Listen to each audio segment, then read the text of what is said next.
आज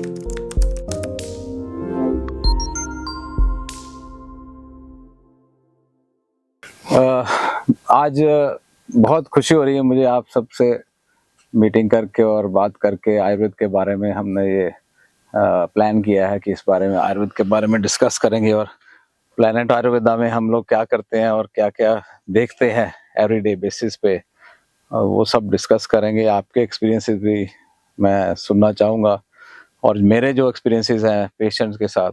तो बड़ी ही इनफॉर्मल सी मीटिंग हमने ये रखी है ताकि, और अपने पेशेंट्स के साथ भी ये शेयर करेंगे ताकि उनको भी पता लगे कि आयुर्वेद जो है किस तरह से कितनी बड़ी साइंस है।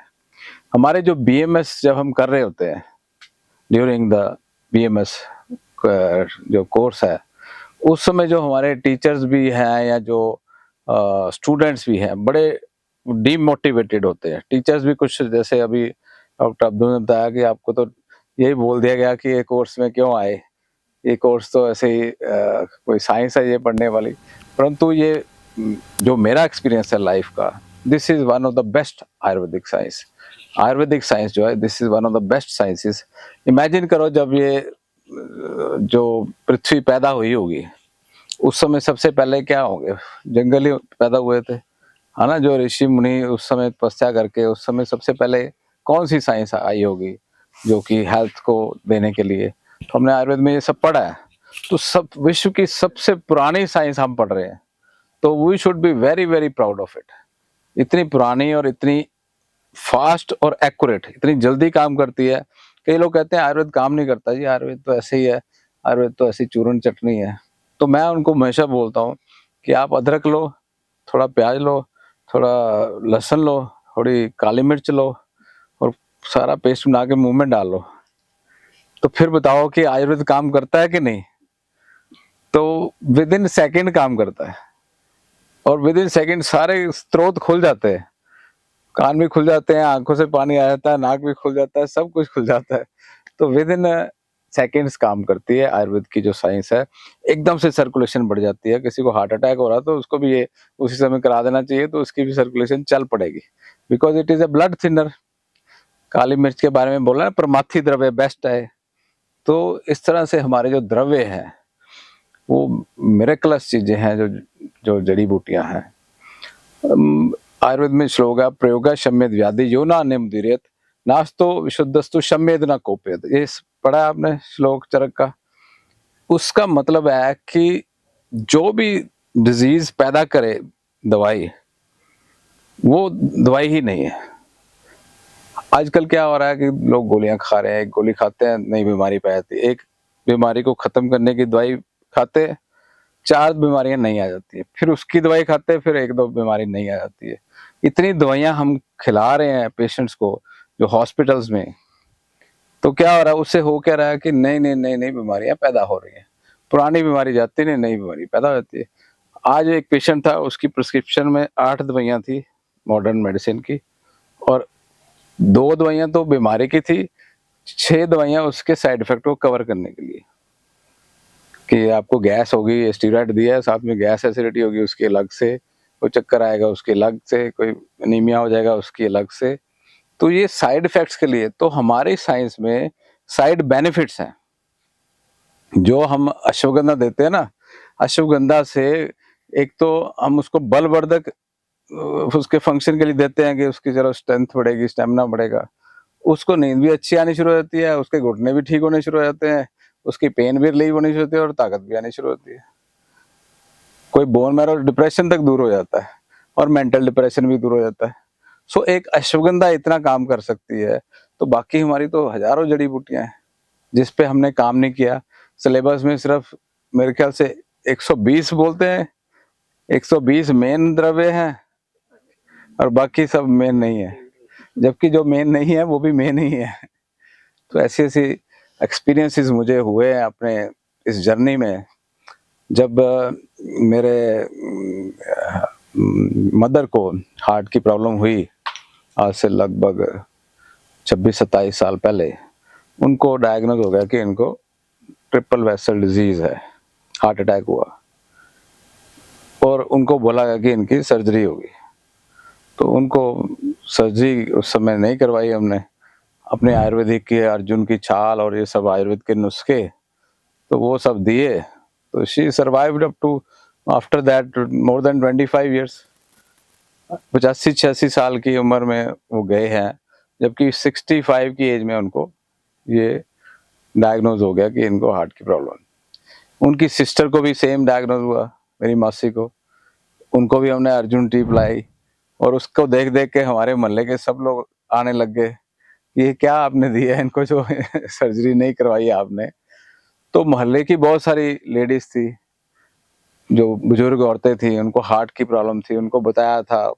उस समय इतनी मतलब बहुत ज़्यादा फाइनेंशियली स्ट्रांग नहीं थे लोग, तो सर्जरियाँ तो कोई कराता नहीं था। अब तो मिनट में सर्जरी करा लेते हैं, स्टेंट डलवा लेते हैं। तो बहुत सारे लोगों ने वो चाय P and they lived normally.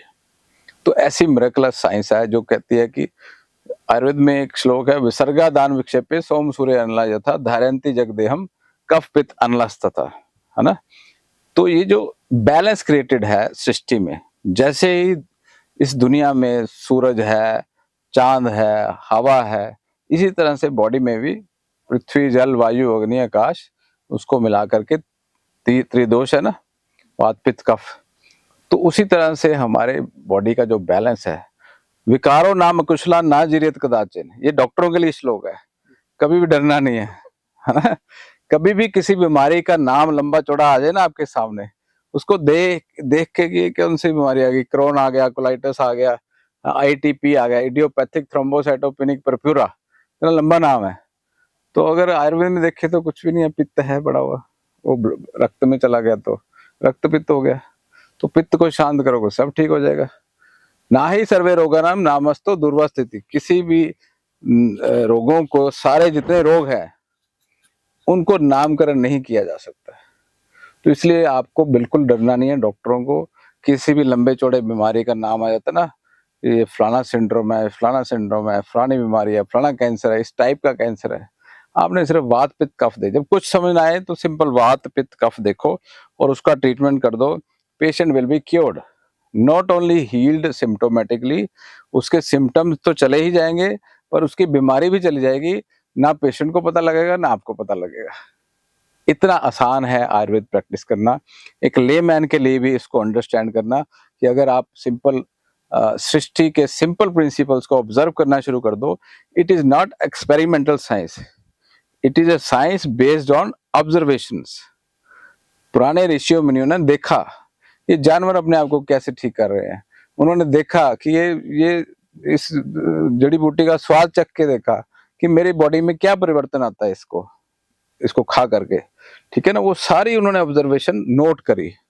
वैसे ही हम कर रहे हैं अब यूरोप में। वहाँ के लोगों को मैंने, वहाँ के जो साइंटिस्ट हैं या स्टूडेंट्स हैं, उनको ये काम दिया है कि वहाँ के जो जड़ी बूटियां, पेड़ पौधे, पत्ते हैं ना, वो खाओ, उनको टेस्ट करो, उनका रस नोट करो, उनका गुण नोट करो, उनका वीर्य नोट करो कि ठंडा है कि गर्म है। तसीर जिसको हम, संस्कृत में वीर्य है पर तसीर जो है हमारे इंडिया में फेमस है तसीर, कि उसकी तसीर क्या है, कि गर्म है कि ठंडा है पौधा, तो उसका विपाक क्या है। खाने के हफ्ते बाद या 2 दिन बाद या 3 दिन बाद आपको लगातार आप खा रहे हो तो आपकी बॉडी में क्या चेंजेस आते हैं, ये द्रव्य गुण में बताया गया है। हमारा जो सब्जेक्ट है कि आप किसी भी जड़ी बूटी का रस गुण वीर्य विपाक निश्चय करना चाहते हो, पता करना चाहते हो कि इसका क्या असर है, तो उसको थोड़ी मात्रा में खाना पड़ता है कुछ दिनों के लिए। तो ऑब्जर्व करके आप पता लगा सकते हो कि बॉडी पे क्या करेगी। तो इतने हजारों सालों की ऑब्जर्वेशन है। तो ऐसे ऐसे उस ऑब्जर्वेशन को ऋषि मुनियों ने आयुर्वेद में द्रव्य गुण में लिख दिया, तो उसका एक सब्जेक्ट बन गया द्रव्य गुण विज्ञान, है ना। इसी तरह से इसके अलावा देखो, महर्षि भारद्वाज ने सीधा हेवन में जाकर के, स्वर्ग में जाकर के, स्वर्ग लोक में आप इमेजिन कर सकते हैं कि कोई जा सकता है, शारीरिक रूप में स्वर्ग लोक में गए, वहां पे इंद्र जी से रिक्वेस्ट करके ये ज्ञान लिया। इतनी बड़ी साइंस है। तो हमें बहुत ज़्यादा मोटिवेटेड रहना चाहिए। जो हमारे, मेरा एक स्टूडेंट है, वो 10वीं क्लास में था, मतलब पेशेंट था, he was in 10th class. तो वो उसका एग्जाम्पल आज दे रहा हूँ, वो पेशेंट था, किसी प्रॉब्लम से सफ़र कर रहा था। वो उसकी बीमारी तो चली गई, जो लाइलाज बीमारी थी, क्योर्ड हो गया वो। उसके बाद उसने बीएमएस में दाखिला लिया, एग्ज़ाम दिया, 11th में मेडिकल लिया और फर्स्ट ईयर में ही उसने ऐसे-ऐसे श्लोक याद किए और ऐसी-ऐसी एग्ज़ाम्पल्स दी और ऐसे-ऐसे पेशेंट्स को ऐसे ठीक करना है, इसको ऐसे ठीक करना है। तो फाइनल ईयर के जो उनके प्रोफ़ेसर थे या टीचर्स थे, वो भी हैरान रह गए उसके कि कहाँ से पढ़ के आ रहा है।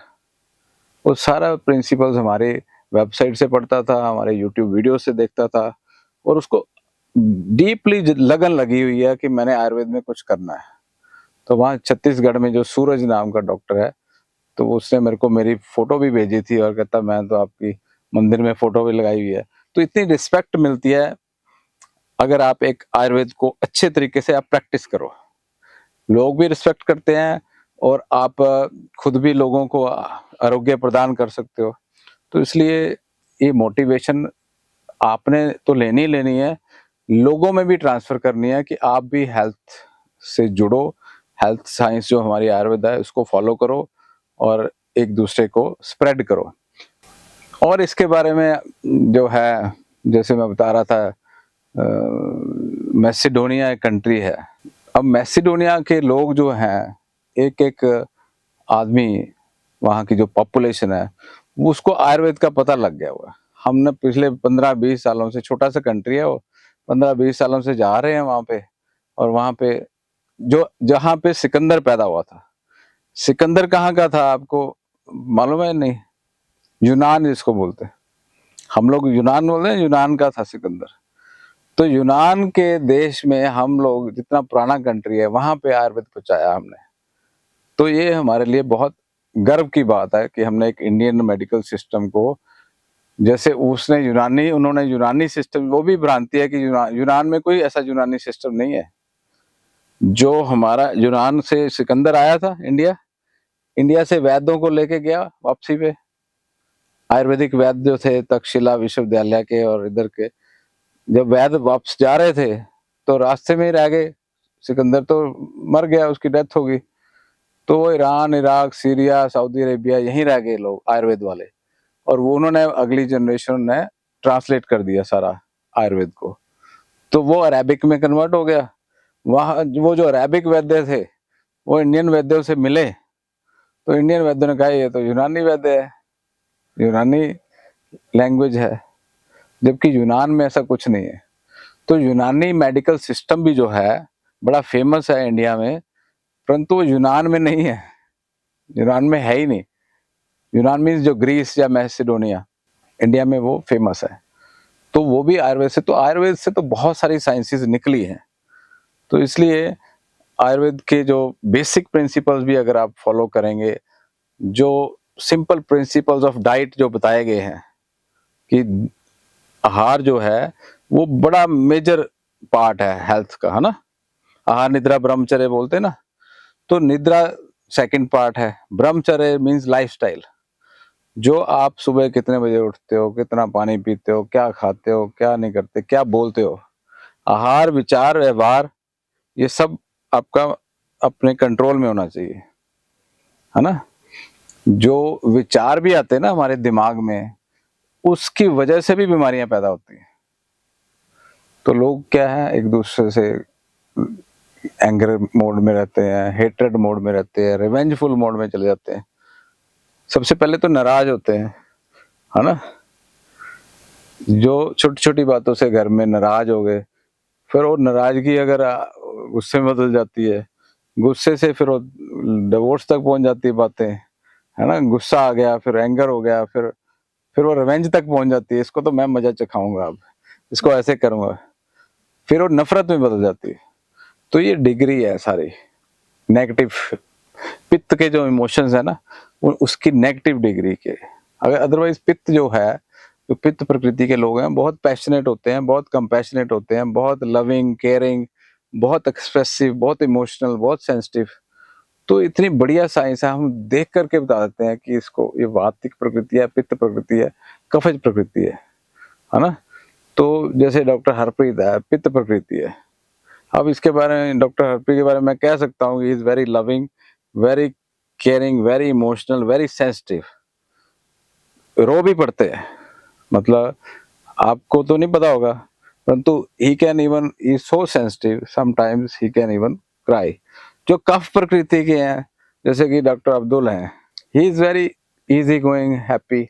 हरप्रीत की कफ पित्त वाली है ना, दोनों मिक्स है, तो he is happy going, easy going, कम बोलने वाले, अपना अच्छा आसन जमा के बैठने वाले हैं और केयर, दिल से केयर करने वाले, दूर तक सोचने वाले, लाइफ में गंभीरता से चीजों को लेने वाले, है ना।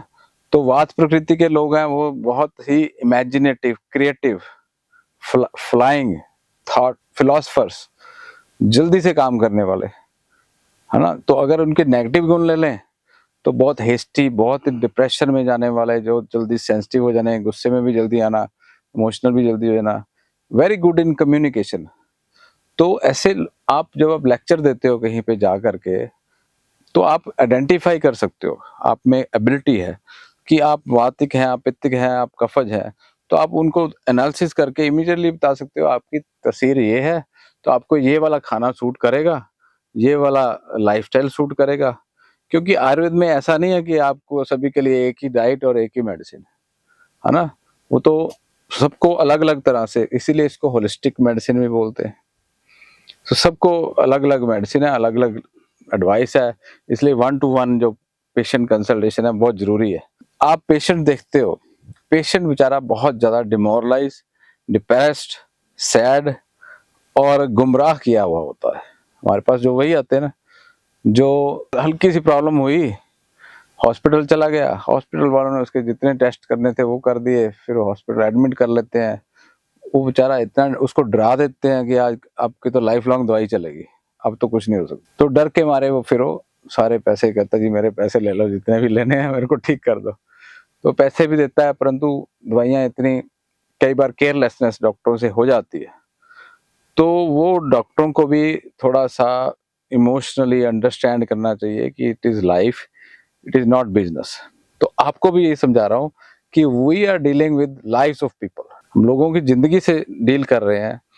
तो कभी भी लालच में नहीं आना, कभी ग्रीड में नहीं आना, कभी इंसेंटिव आपको हमने ऑफर नहीं किए कभी भी कि आपको ये इनाम मिलेगा या ये मिले। अप्रिशिएशन हम वैसे कर देते हैं कि आप, कोई पेशेंट अप्रिशिएट करता है, हम आपको चाहते हैं मैसेज कि हाँ बहुत अच्छा आपने पेशेंट ठीक किया। कोई भी ऐसा इंस्टीट्यूट मेडिकल का जहाँ पे इंसेंटिव दिए जा रहे हैं डॉक्टर्स को, वो टोटली अनएथिकल और रॉन्ग। हेल्थ के सेक्टर में इंसेंटिव बिल्कुल नहीं होना चाहिए, फाइनेंशियल इंसेंटिव बिल्कुल नहीं होना चाहिए, क्योंकि फिर उससे ना लालच पैदा होता है, करप्शन पैदा होती है।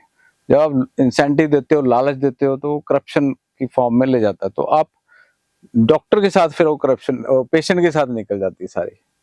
आप फिर पेशेंट को दवाइयाँ लिखोगे, ज्यादा दवाइयाँ लिखोगे या इन्वेस्टिगेशंस करवाओगे, है ना। कई डॉक्टर जो इन्वेस्टिगेशन अननेसेसरी करवाते हैं, ये भी टेस्ट कराओ, वो भी टेस्ट कराओ।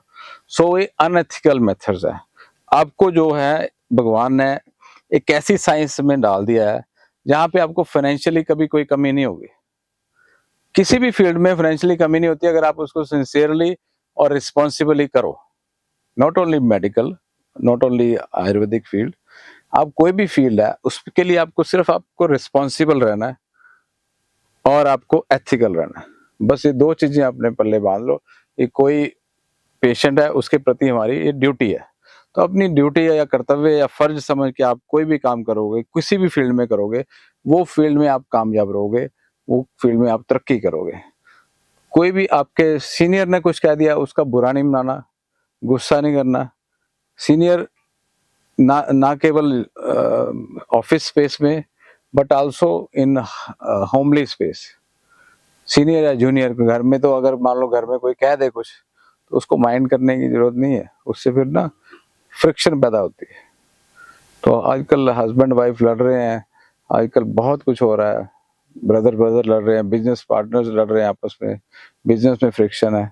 तो उसका कारण यही है कि वो इस चीज को रिस्पॉन्सिबली नहीं लेते, कि मेरी ड्यूटी वाइज नहीं लेते। जैसे कृष्ण भगवान ने कहा कर्म कर फल की इच्छा ना कर। अगर कोई फॉलो कर ले इस एडवाइस को तो कोई प्रॉब्लम ही ना है लाइफ में। आप, आपकी इतनी तरक्की होगी, इतनी तरक्की होगी। हमने कभी सोचा था कि हमारे को देखो फाइनेंशियली तो कोई कमी नहीं, इतने पेशेंट है, वो सब कुछ देने को तैयार है, है ना। तो हम एज ए स्टूडेंट कभी सोचते थे नहीं। मैंने जब फाइनल ईयर का मेरा एग्जाम हुआ ना, तो फाइनल घर में आके इतनी प्यारी सी चिट्ठी मैंने अपने आप को लिखी थी, खुद को, कि भगवान मैं तुम्हारा बहुत थैंक यू करता हूँ कि आपने मुझे डॉक्टर बना दिया। और मैं जैसे ओथ लिखते हैं ना, एक शपथ लेते हैं, अपने दिल से ही बनाई मैंने शपथ अपनी।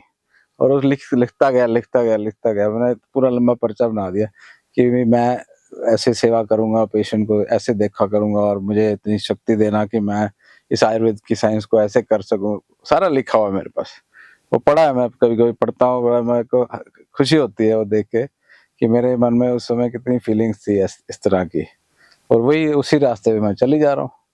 तो मैं यही चाहता हूँ कि आप भी अपने दिल से, दिल की आवाज है ना, उसको फॉलो करो।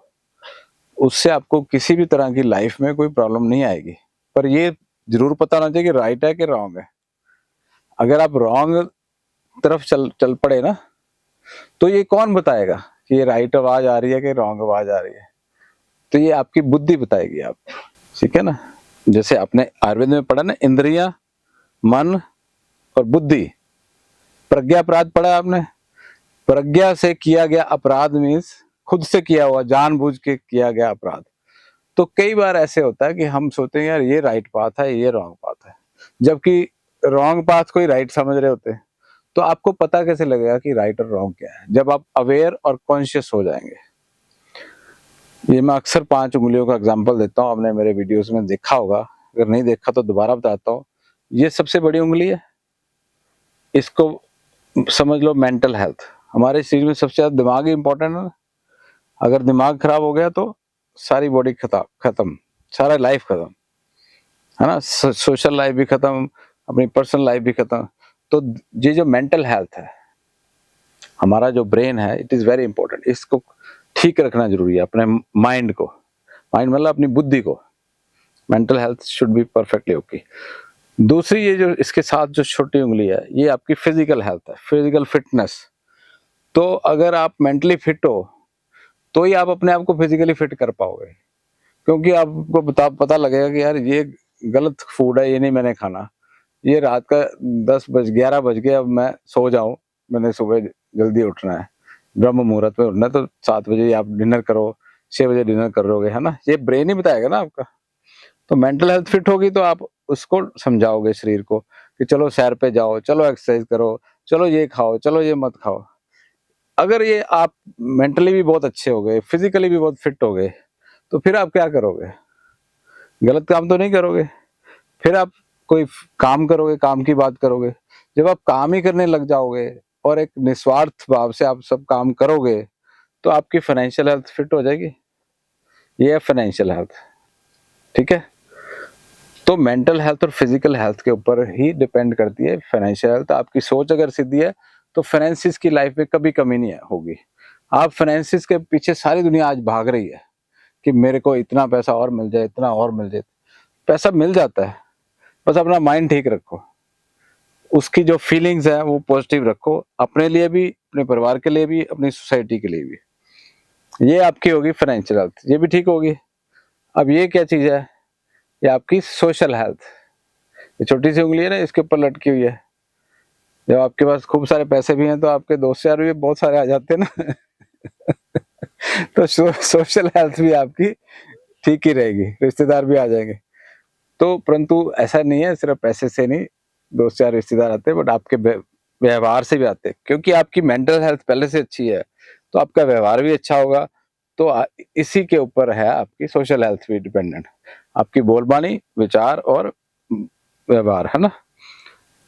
अब ये चार चीजें मैंने बता दी आपको कि ये मेंटल हेल्थ के ऊपर निर्भर है। तो ये क्या चीज है? अब इसको कैसे ठीक करें? ये आप यही बताएगी ना राइट एंड रॉन्ग। तो इसको कौन बताएगा? हमारी जो बुद्धि है, वो राइट एंड रॉन्ग का रास्ता जो है वो कैसे पता लगेगा? तो ये आप बताओ, ये क्या है? इसके ये ऐसी इंपॉर्टेंट चीज है, एक आप कुछ लिख नहीं सकते इसके बगैर, पानी का गिलास भी नहीं पकड़ सकते, कुछ नहीं कर सकते ना। तो फिर कैसे ये क्या चीज है? कौन सी हेल्थ है? ये सोल है, हाँ, स्पिरिचुअल हेल्थ। तो आपकी जो स्पिरिचुअल हेल्थ है ना, जब आप कनेक्टेड हो ना किसी सुपर पावर से, जब आप ईश्वर से, है ना, वाहिगुरु से, अल्लाह मियाँ से आप कनेक्टेड हो, तो आपको एक लाइट मिल जाती है। वो लाइट जो है आपके अंदर एक एक संस्कार जिसको बोलते हैं, वो संस्कार हमारे ना पुराने आत्मा के भी संस्कार होते हैं। तो पुराने जन्म के भी संस्कार आपको मिले हुए हैं, इस जन्म के भी मिल रहे हैं माँ बाप से। तो वो संस्कार जो ऊपर सुपर पावर से मिल रहे हैं, वो आपको सही और रॉन्ग उसका बताएंगे। तो इसलिए इस चीज से आप जुड़े रहो।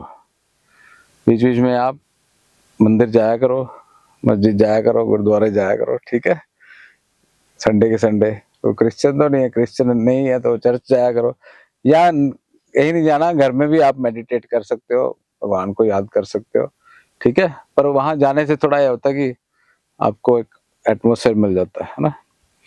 तो इस चीज को आप इम्प्लीमेंट करो अपनी लाइफ में, कभी कोई परेशानी नहीं होगी, फीलिंग्स अप डाउन नहीं होगी, और अपने पेशेंट्स का आप ध्यान रख पाओगे, और जो बाकी के आपके फ्रेंड सर्कल में उनको भी मोटिवेट भी कर पाओगे कि हाँ यार मैं तो बहुत खुश हूँ। सबसे प्राइम मोटिव तो जो सोल का है, खुश रहना ही है ना। सोल क्या चाहती है? क्या पैसे से बहुत सारी दुनिया खुश है? नहीं। मानते हो आप कोई जिसके पास बहुत अमीर है वो बहुत खुश है? ऐसा तो नहीं है ना। तो सोल को कहाँ से खुशी मिलती है? सोल को चाहिए क्या? हमारी आत्मा जो है वो क्या ढूंढ रही है? खुशी ढूंढ रही है, प्यार ढूंढ रही है कि यार मेरे को सारे प्यार करें, मेरी सारी इज्जत करें, मेरे को सारे, मैं ब्लिसफुल रहूं, मैं बड़ी शांत रहूं, कंटेंटेड रहूं, मेरे को कोई गुस्सा ना आए। ये सब हम चाहते हैं ना, पीसफुल रहूं, हम हमेशा आनंद में ही रहूं। तो ये सब चाहते हैं, तो ये सब चीजें कहाँ से मिलेंगी हमें? इसका फार्मूला है गिविंग। जब आप किस एक पौधे की बजाय 2 पौधे लगाते हो ना, 2 की बजाय 4 लगाते हो, तो वो 4 पौधे आपको सब कुछ वापस देते हैं। एक आम का पेड़ लगाओ तो कितने आम मिलेंगे आपको? आपने तो एक लगाया था, है ना। तो 10 आम के पेड़ लगाओगे तो यू आर माई एसेट्स। जो प्लेनेट आयुर्वेदा कंपनी मैंने खोली थी, मैंने बनाई थी इस मंशा से कि भी पूरे प्लेनेट पे आयुर्वेद को फैलाना है। तो आप जैसे जो डॉक्टर्स हैं, जब जाएंगे सारे विश्व में जाएंगे और लर्न करेंगे इस साइंस को और इसमें विश्वास रखेंगे, तो आप उससे मेरे से 10 गुना ज्यादा पावर से उसको स्प्रेड कर पाएंगे। तो जो मैं अपनी पावर है वो आपको ट्रांसफर करना चाहता हूँ। जो फीलिंग्स है मेरे मन में, जो इंटेंशन थी मेरी, वो अभी भी वैसी हैं। तो मैं चाहता हूँ कि आप उसमें उसी इंटेंसिटी और उसी फीलिंग के साथ आयुर्वेद को दूर दराज देशों में भी फैलाएं। इंडिया में तो फैल ही रहा, अब इंडिया के लोग भी जाग रहे हैं, उनको समझ में आ गया कि आयुर्वेद बहुत बड़ी साइंस है, बहुत ऊंची साइंस है ना। तो यही इस जो सभा हमने गोष्ठी का आयोजन किया है, उसका पर्पस यही निकलता है कि आप इस साइंस को और अच्छे से पढ़ो, और काम करने से बिल्कुल डरो मत। हमने भी बहुत काम किया, अभी भी कर रहे हैं। अगर हम काम धाम बंद करके घूमने चले जाएं, है ना, अगर मैं सब कुछ बंद कर दूं और छोड़ दूं, मैं यार नहीं यार, हमने आयुर्वेदा का हमने कुछ नहीं करना, हम बस हमने रिलैक्स करना है, तो वो भी कर सकते हैं, परंतु नहीं करते, है ना। हम यहाँ बिल्डिंग बना रहे हैं, उसमें हम लोगों को और देना चाहते हैं कि और पेशेंट ठीक होए। प्रेरणा, हमारी प्रेरणा का स्रोत क्या है? जो पेशेंट ठीक हो जाता है, उससे हमें मोटिवेशन मिलती है ना।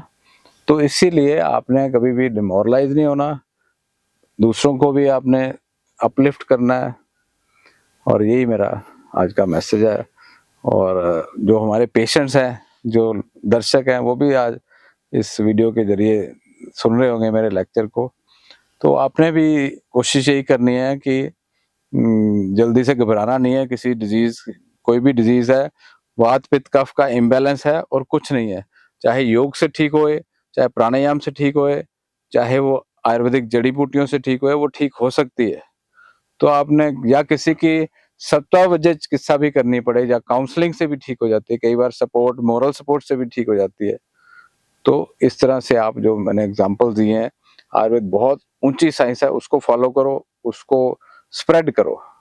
जब ये स्प्रेड हो जाएगी तो मेरे ख्याल से कोई बीमारी बचेगी नहीं। आपको कोई चैलेंजिंग केस आता हो, कोई मुश्किल लगता हो, वैसे तो जो हमारे ड्रीम के डॉक्टर्स हैं उनको सब कुछ अब एक्सपीरियंस हो चुका है, इतने पेशेंट देखते हैं, इतने अच्छे से पेशेंट्स पूरे वर्ल्ड के जा के भी आप अपना वहाँ का एक्सपीरियंस शेयर कर दो। आप स्लोवाकिया गए थे डॉक्टर शिवानी, तो आपको कैसा लगा? यूरोप गए थे आप? फर्स्ट टाइम गई थी अभी स्लोवाकिया, तो मैंने वहाँ पे जो लोग थे, क्योंकि हमारा काम था वहाँ पे जाके हाँ। उनको पढ़ाना, तो हमने जब उनको पढ़ाया तो उनका सबसे ज़्यादा वो इतने ज़्यादा पैशनेट हैं कि वो सारा कुछ जानना चाहते हैं। मतलब वो चाहते हैं कि हम डेप्थ में जानें। अगर जैसे हम धातुओं की बात करें तो इंडिया में लोगों को इतनी अवेयरनेस नहीं है कि क्या चीज़ है, कैसे है। इंडिया में धातुएं वर्ड आप बोलोगे तो सोचेंगे कि लोहा, तांबा, सोना, चांदी इसकी बात कर रहे हैं। नहीं सर, बॉडी आप कौन सी धातुओं की बात कर रहे हो? Body tissues sir. आयुर्वेद में जो हमारे शरीर की जो टिश्यूज हैं उनको धातु बोला गया, तो कितनी अच्छी बात है। तो सर उन लोगों को बहुत ही ज़्यादा मतलब पैशन है कि वो जाने कि इस धातु के कम होने से हमें क्या होगा, और मॉडर्न में कौन-सी बीमारी किस बॉडी टिश्यू के कम होने से हो रही है, किसके बढ़ने से हो रही है। और वो बहुत ही ज़्यादा मतलब इंटरैक्टिव थे, और उनको पढ़ा के भी अच्छा लगा कि उनके मन में इतने क्वेश्चंस हैं उसको लेके। मेंटल हेल्थ को लेके भी, जैसे सत्व, रज, तम है तो उनके बॉडी का स्टेट कैसा है, सात्विक है, राजसिक है या तामसिक है, तो वो उसको भी जानना चाहते हैं। और सर एक एक्सपीरियंस था कि हम बात कर रहे थे इंडिया, क्योंकि इलेक्शंस का टाइम था जब हम गए थे, तो वहाँ पे हम बात कर रहे थे इंडिया और यूरोप की, तो वो बोल रहे थे यूरोप डेवलप्ड कंट्री है यहाँ से। लेकिन उसमें से एक लेडी ने बोला कि यूरोप को मैं नहीं मानती कि वो डेवलप्ड है, क्योंकि इंडिया में इतनी अच्छी साइंस है, एशिएंट साइंस है, और हम उनसे ले रहे हैं। तो वो डेवलपिंग नहीं है, वो ऑलरेडी डेवलप्ड है। मतलब हमारे पास जो चीज़ें नहीं है वो उनके पास ऑलरेडी हैं, तो वो हमसे बहुत ही ज़्यादा ऊपर है। ठीक बात है, ठीक, बहुत अच्छा है। मेरा भी यही एक्सपीरियंस है कि हमारे पास इतनी अच्छी साइंस है, टेक्नोलॉजी पुराने ज़माने से थी, अभी भी है, हम बस उसको भूल चुके हैं। तो हम जितनी उसके बारे में चर्चा करेंगे, लोग जागेंगे, उसको फॉलो करेंगे, इम्प्लीमेंट करेंगे, तो आयुर्वेद तो है ही है मिरेकल। और भी आयुर्वेद के अलावा भी बहुत सारी साइंसेज हैं जो कि पुराने ट्रेडिशनल हमारी नॉलेज है। तो और डॉक्टर अब्दुल, आप गए थे मैसेडोनिया, वहाँ का कोई एक्सपीरियंस सुनाइए, कैसा है वहाँ के लोग? सर मैसेडोनिया जैसे मैं 3 बार अभी जाके आ चुका हूँ, और जब मैं पहली बार गया था मुझे नहीं आइडिया था कि वहाँ के लोग इतने आयुर्वेद के बारे में उत्सुक होंगे कि उसको जानने के लिए कि फॉलो कैसे करेंगे हम चीज़ों को। उनका हर एक चीज़ को लेके बहुत पंक्चुअल होते हैं वो लोग, और इनको कैसे करना है, अगर मैं बोलूँगा कि ऐसे आपने फॉलो करना है, मैंने देखा कि जब मैं नेक्स्ट विजिट पे गया तो जो पेशेंट फॉलोअप के लिए आते हैं उन्होंने उसी तरह से फॉलो किया चीज़ों को। और अगर मैंने एक चीज़ बोली, उन्होंने उसके बारे में पढ़ा, उसको जाना खुद से, और वो डिस्कस भी करते हैं आगे से कि हमने ऐसे किया था, हमने ऐसे पढ़ा। नॉट जस्ट दैट, क्या वो गूगल भी करने लग जाते हैं चीज़ों को साथ के साथ, और उसको पढ़ के उसको अच्छे से इन डेप्थ वो हमें ही एक्सप्लेन कर देते हैं कई बार कि हमने ऐसे-ऐसे किया था और हमें ऐसे रिज़ल्ट मिला। And what I have seen कि जो मैसेडोनिया के पेशेंट्स हैं, या जो वो चीज़ों को खाने-पीने को लेके अपने बहुत पंक्चुअल होते हैं। एक तो अपनी मेडिसिन्स को लेके बहुत पंक्चुअल होते हैं, और जो हमने कुछ बोला कि आपने ये एक्सरसाइज़ेज़ करने हैं, इस योगा को करना है, इस आसन को करना है, उसको भी लेके बहुत पंक्चुअल हैं वो। और उनका वो आयुर्वेद पे इतना विश्वास करते हैं, मैंने अपना इंडिया में इतना नहीं देखा जितना वो विश्वास रखते हैं आयुर्वेद को लेके। और बहुत सारे एलोपैथिक डॉक्टर्स जो सुपर स्पेशलिस्ट हैं वो भी आते हैं वहाँ पे चीज़ों को लेके। वो जहाँ वहाँ के जो सुपर स्पेशलिस्ट डॉक्टर्स हैं, तो उनका क्या ओपिनियन है आयुर्वेद को लेके? वो क्या उन्होंने आपसे सर उन्होंने यही कहा कि इट्स वंडर साइंस। हम अपने देयर आर फ्यू डॉक्टर्स जिसने एक भी मेडिकेशन नहीं खाई होंगी, और they are dealing with autoimmune conditions जहाँ पे स्टेरॉइड्स का बहुत यूज़ होता है। और उन्होंने बोला कि हमने स्टेरॉइड नहीं खाया, शुरू ही किया था हमने आयुर्वेद से। एंड विद मतलब उनको खुद को ऑटोइम्यून डिजीज थी, डॉक्टर को? एंड जैसे उन्होंने मेडिसिन्स लेना शुरू किया, जैसे डाइट का फॉलो करना शुरू किया, तो दे सेड कि हमें within 15-20 days, within a month हमने काफ़ी चेंजेस नोटिस किए हैं, and that was not possible with their medications. And they are so punctual. एक चीज़ उनमें बहुत अच्छी लगती है कि they are punctual to whatever we say. हाँ, ये तो मैंने भी ऑब्जर्व किया। मैं बहुत बार 20-25 बार गया हूँ मैसेडोनिया, तो वो तो मुझे जैसे एक सेकंड हाउस ही नहीं होता मेरा वहाँ पे। अब तो मेरी बजाय आप जहाँ आते हैं तो मेरी हेल्प हो जाती है। ऐसे ऐसे पेशेंट मैसिडोनिया में देखे और वो ठीक हुए। उसका कारण था कि उनको मैं लिख के आता था कि ये 3 महीने तक ये दवाई खानी है आपने, और एग्जैक्टली 3 महीने बाद जब मैं 4 महीने बाद भी जाता था तो वही दवाई खा रहे होते थे, जब तक मैं उनकी बंद ना करवाऊं। तो मुझे जाना ही पड़ता था और जाके बोलना पड़ता था कि अब आप ये बंद करो और ये चालू करो। और अगर 11:40 का टाइम दिया है ना, तो 11:39 पे जो पेशेंट है वो बाहर बैठा होता है। ऐसा ही है ना? जी सर, ऐसे ही है। 11:39 पे आएगा पेशेंट, और जो पहले पेशेंट है 11:20 वाला, 11:20 से 11:40 तक एक पेशेंट का टाइम है, तो बिल्कुल वो अपने आप ही घड़ी देखना शुरू कर देते हैं कि अब मेरा बाहर निकले का टाइम हो गया। तो इतने पंक्चुअल हैं, तो बिल्कुल ठीक बात है आपकी। तो ये पंक्चुअलिटी तो हमारे को भी इंडिया में भी डेवलप करनी चाहिए, सीखना चाहिए। और जो मेडिटेरेनियन रीजन है ना, वो वाला मैसिडोनिया, तो मेडिटेरेनियन डाइट या मेडिटेरेनियन सैलड्स पूरे वर्ल्ड में फेमस है। हमने देखा होगा सलाद तो वो जरूर खाते हैं। उनके हर एक मील में सर सैलेड ज़रूर होता ही होता है, and they eat it like meal. पहले वो सलाद खाते हैं खूब, उसमें टमाटर, उसमें लेटस और हरे पत्तेदार सब्जियां, है ना। और हमारे यहाँ पे सलाद के नाम से क्या प्याज खा लेते हैं या टमाटर खा लेंगे या थोड़ा सा खीरा खा लेंगे 2-4 पीस।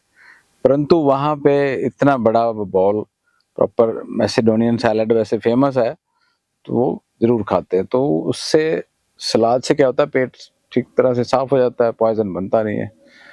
तो खैर इंडिया भी बहुत अच्छी कॉन्टिनेंट है, कॉन्टिनेंट ही कहूँगा क्योंकि बहुत सालों से एक बहुत बड़ा सब कॉन्टिनेंट था हमारा इंडिया।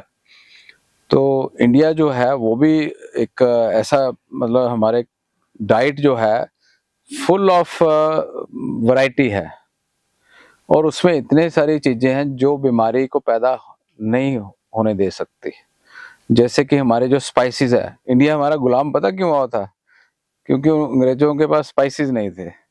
तो स्पाइसेस की वजह से वो लालच में आके हमारे पास आ गए और हमारे को ही वो इस तरह से, एक तरह से हमारे ऊपर राज करने लग गए। तो इस तरह से स्पाइसेस की वजह से हमारी इंडियन डाइट बहुत ही रिच, और कैंसर का इंसिडेंस जो है हमारे इंडिया में सबसे कम है।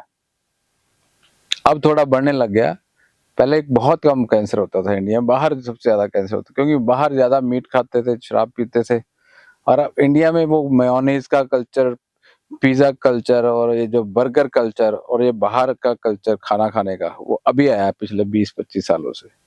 तो ये पेशेंट को मैं मैसेज दूंगा कि आपने बाहर का खाना आज से प्रण ले लें। इस वीडियो को देखने के बाद आप भी अपने पेशेंट को एडवाइस करना कि बाहर का खाना बंद करवाओ।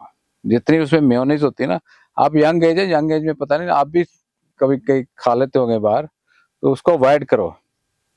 जो ये मेयोनीज वगैरह है ना, जो उसमें पता नहीं वो कैसे बनाते हैं, उसमें कौन सा ऐसा केमिकल डालते हैं, तो वो हमें नहीं पता कि वो किस तरह से बनाई जा रही है। उसमें रिफाइंड ऑयल को प्रोसेस कर करके क्रीम के अंदर प्रोसेस कर करके उसको ऐसा पॉइजन बनाते हैं जबरदस्त कि वो बीमारी करके ही छोड़ता है। तो उस मेयोनीज की वजह से जो आईटीपी हो गया, ऑटो इम्यून डिजीज ट्रिगर हो जाती है।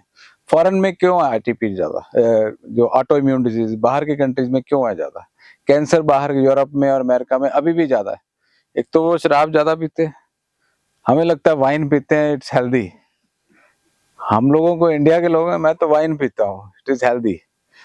वाइन हेल्दी नहीं है। वो वाइन जो है वो लोग अगर पीते भी तो थोड़ी मात्रा में पीते हैं, उनका सैलेड जो है वो ज्यादा खाते हैं, बस ये है ना। और वो जो गरिष्ठ भोजन वो करते हैं, वो सब तरह के पोर्क भी खाते हैं, बीफ भी खाते हैं और चिकन भी खाते हैं, और सभी दुनिया जान के नॉन वेजिटेरियन फूड खाते हैं, और साथ में मिल्क प्रोडक्ट्स खाते हैं।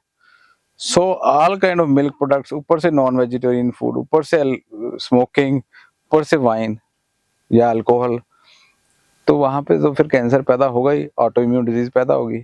स्पाइसेस है नहीं, हरी मिर्च, लाल मिर्च, काली मिर्च, या ये जो मसाले हमारे, खास करके हल्दी, जो सबसे, हरी मिर्च और लाल मिर्च मैं नहीं रिकमेंड करता, बट ये जो क्या कहते हैं, हल्दी है ना, हल्दी और काली मिर्च, इट इज अ मिरेकल। ये कैंसर को साथ साथ ही खत्म करती रहती है। तो ये मिरेकल है। तो ठीक है, थैंक यू। और आपको कुछ वैसे पूछना है, कोई कोई केस के बारे में या कुछ इस तरह से कुछ माइंड में है? सर एक न्यूरोफाइब्रोमेटोसिस की पेशेंट है, उनकी फैमिली हिस्ट्री में है कि उनको न्यूरोफाइब्रोमास हैं। सर वो क्योरेबल है अगर हम पेशेंट को मेडिसिन दें तो? हाँ, ये बड़े लंबे लंबे से नाम है न्यूरोफाइब्रोमेटोसिस, जैसे मैंने लेक्चर के शुरू में कहा था ना, तो उसका आंसर उसी में छुपा हुआ है। ठीक है, तो आपने कुछ नहीं सोचना, इतने लंबे चौड़े नाम आप सोच के कि क्योरेबल है कि नहीं है। क्योरेबल है।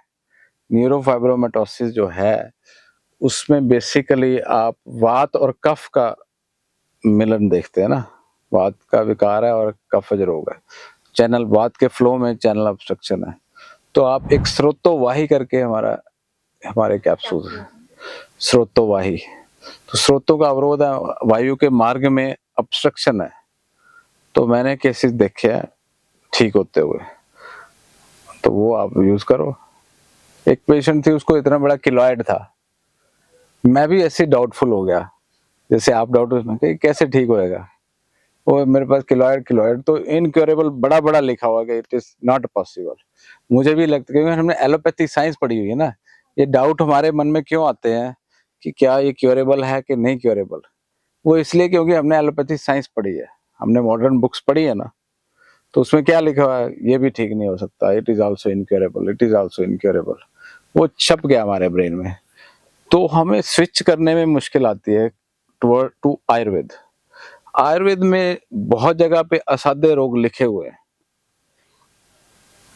बहुत असाध्य रोग आयुर्वेद में भी लिखे हैं, परंतु अगर मान लो एक किताब में लिख दिया असाध्य है, दूसरी किताब गुम गई जिसमें साध्य लिखा हुआ था, ऐसा इमेजिन नहीं कर सकते आप?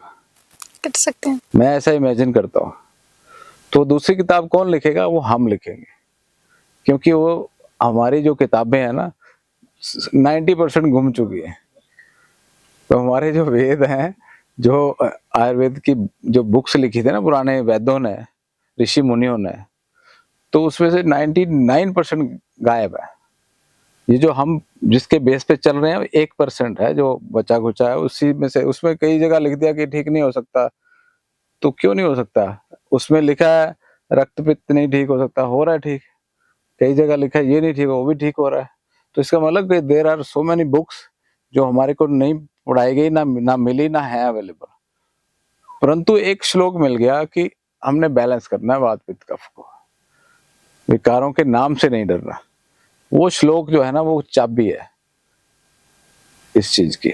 तो आपने उसी चक्कर में, उसी तरीके से, उसी मेथड से उसको ठीक करते जाओ, सारी बीमारियां ठीक हो जाएगी। मैं तो ये मस्कुलर डिस्ट्रॉफी का पेशेंट था आज एक, क्या वो क्योरेबल है? बताओ, मस्कुलर डिस्ट्रॉफी क्योरेबल है कि नहीं क्योरेबल? मॉडर्न साइंस के अकॉर्डिंग तो नहीं है। इनक्योरेबल है ना। वो आज पेशेंट था, कहता जी काफी मतलब 70% रिवर्स हो गया। 70%। वो बच्चा था 14 साल का, वो नीचे बैठ के खड़ा नहीं हो पाता था, उठ नहीं पाता था। वो उठता भी और चलता भी है। और अभी उसका हम सिंपल ट्रीटमेंट दे रहे हैं जो कि प्रिस्क्रिप्शन वाला। अभी तो हम उसका पंचकर्म नहीं कर रहे, अभी वो कुछ उसको पोटली मसाज नहीं दे रहे, उसको बहुत सारे के पंचकर्मा के मेथड्स हैं। साउथ इंडिया में बहुत सारे मेथड्स हैं।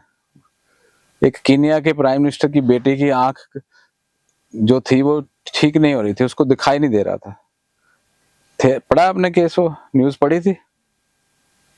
कीनिया का जो प्राइम मिनिस्टर था ना पुराना, उसकी बेटी को आइस में ऐसी प्रॉब्लम थी कि कहीं ठीक नहीं हो रही थी। पूरे वर्ल्ड में, जर्मनी में, अमेरिका में, कहाँ नहीं दिखा सकता था। सभी डॉक्टर उसको जानते होंगे, सभी कंट्री के प्राइम मिनिस्टर भी जानते होंगे, पर वो नहीं ठीक हुई। इंडिया में, हमारे साउथ इंडिया में पंचकर्म ट्रीटमेंट करवाया, जो कि आप भी कर सकते हो, मैं भी जानता हूँ, आप भी जानते हो। सिर्फ अक्षी तर्पण ही करना है और उस तरह की औषधियां देनी है, वो ठीक हो गई, उसको दिखने लग गया। तो ऐसे मिरेकल्स हमारे आयुर्वेद में पॉसिबल है, और वो भी 1% of the literature available, 99% available नहीं है। तो हमें ही वो क्रिएट करना है 99%। जैसे हम वो 20 जड़ी बूटियां हमने आयुर्वेद में डाल दी ना। यूरोप में हम क्या कर रहे हैं कि वहां के जो प्लांट्स हैं जिनको आयुर्वेद से लेना देना भी नहीं है, इंडियन आयुर्वेद जो आयुर्वेद में लिखा है वहां की जड़ी बूटियां वहीं उग रही हैं। अब उनका आयुर्वेदिकरण कर रहे हैं हम, कि उनका रसगुण विवेक करके उनको आयुर्वेदिक लिटरेचर उनका बना करके उनको हम आयुर्वेद में इंक्लूड करेंगे कि आयुर्वेदिक पॉइंट ऑफ व्यू से कैसे काम करती है, ताकि हम उनको भी यूज कर सके आयुर्वेद में। तो ये एक नई किताब हो गई ना, तो इसी को करना है, हमने आगे बढ़ाना है। सिर्फ चरक सुश्रुत वाग्भट उन्होंने जो करना था कर दिया, उनसे रेफरेंसेस लो, उनसे सीखो, पर वो चैप्टर ऐड ऑन करो अपनी बुद्धि से, अपनी समझ से, उसको उनसे सीखो। बहुत अच्छा लगा आपसे आज इंटरेक्शन करके, तो we will do this again also, और ऐसे ही आप स्प्रेड करते रहो आयुर्वेद को पूरे वर्ल्ड में। Best wishes to you. Ayurveda 5000 साल पुरानी ऋषि मुनियों द्वारा नेचुरल हर्ब से तैयार प्राचीन चिकित्सा पद्धति है। हमारे तन और मन को स्वस्थ रखने के लिए planetayurveda.com 100% genuine classical medicines, natural cosmetics, herbal supplements, immune booster and herbal tease online लाए हैं ताकि हम हैप्पी एंड हेल्थी लाइफ जी सकें। www.planetayurveda.com Ayurvedic medicines delivered worldwide. अब घर बैठे ऑनलाइन कंसल्टेशंस करें टॉप एमडी आयुर्वेदा स्पेशलिस्ट के साथ, इंडिया का बेस्ट ऑनलाइन आयुर्वेदिक क्लिनिक, और पाएं सारी आयुर्वेदिक मेडिसिन की home delivery world wide. Problem कोई भी हो, सोल्यूशन सिर्फ एक, www.planetayurveda.com।